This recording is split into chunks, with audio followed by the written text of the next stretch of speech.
ভারতের গুরুত্বপূর্ণ শিলিগুড়ি করিডোর বা চিকেন স্ন্যাক হঠাৎ করেই এ নিয়ে উদ্বেগ প্রকাশ করেছেন ভারতের প্রধানমন্ত্রী নরেন্দ্র মোদী। কিছু গোষ্ঠী ভারত থেকে এই অঞ্চলকে বিচ্ছিন্ন করে দেওয়ার ষড়যন্ত্র করছে বলে অভিযোগ তুলেছেন তিনি। গেল রোববার শিলিগুড়ির কাওয়াখালী এলাকায় নির্বাচনী প্রচারণায় অংশ নিয়ে মোদী বলেন, এই করিডোর ভারতের জাতীয় নিরাপত্তা ও যোগাযোগ ব্যবস্থার জন্য অত্যন্ত গুরুত্বপূর্ণ।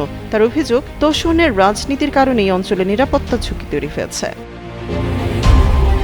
দেশটির প্রধানমন্ত্রী আরও বলেন, ভারতের টুকরো টুকরো গ্যাং সক্রিয় হয়েছে, যারা শিলিগুড়ি করিডোরকে ভারতের মূল ভূখণ্ড থেকে আলাদা করার হুমকি দিয়েছে। তিনি দাবি করেন, তৃণমূল কংগ্রেস সরকারের তোষণের রাজনীতি এসব গোষ্ঠীকে উৎসাহিত করছে।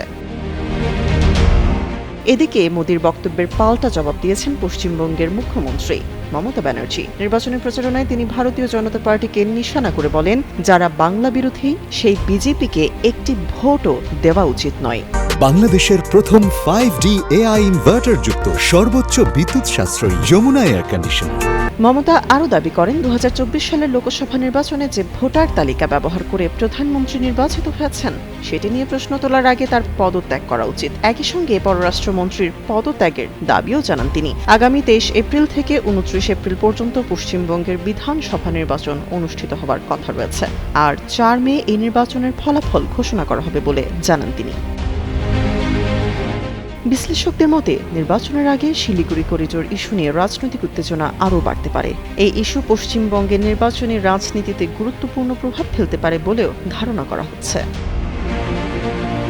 তামান্না তাবাসসুম শ্রেয়া, যুগান্তর নিউজ।